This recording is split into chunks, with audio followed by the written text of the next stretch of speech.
కొన్నిసార్లు దేవుడు మనకు ఇచ్చిన సామర్థ్యత, మనలో ఉన్న శక్తి, మనం ఎంత బలమైన వారమో చాలా సార్లు తెలియదు. ఎందుకంటే మనం దేవుని ఉద్దేశంలో లేము కాబట్టి. చాలా మంది ఆత్మీయులు ఈ రోజున మనం చూస్తే డబ్బు అని పరిగెడుతున్నారు. ఇది కావాలి డబ్బు, మంచి మంచి స్థానాల్లో స్థితిగతుల్లో మనం ఉండాలి. కానీ దేవుడు అంటున్నాడు, నన్ను పక్కన పెట్టి నన్ను సెకండ్ చేసి నువ్వు ఏం చేసినా సరే that is not going to be fruitful, that is not going to be successful. అది అందరి సాక్ష్యం.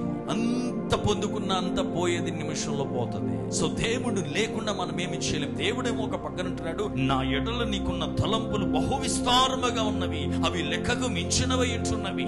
గ్రేటర్ ప్లాన్స్, అవి నాశనకరమైనవి కాదు గాని అవి నిరీక్షణ కలిగించినట్లు ప్రయోజనకరమైనవి నీ పట్ల నాకు ఉన్నాయంటున్నాడు. ఆయన ఉద్దేశమును నెరవేర్చుకుంటకు గానే ఇంకా నీకు జీవాన్ని ఇస్తున్నాడు, మరణం తప్పిస్తున్నాడు, సమస్యలు తప్పిస్తున్నాడు, అనేక ప్రతికూలతల మధ్య నుంచి తప్పించుకుంటూ తీసుకొస్తున్నాడు.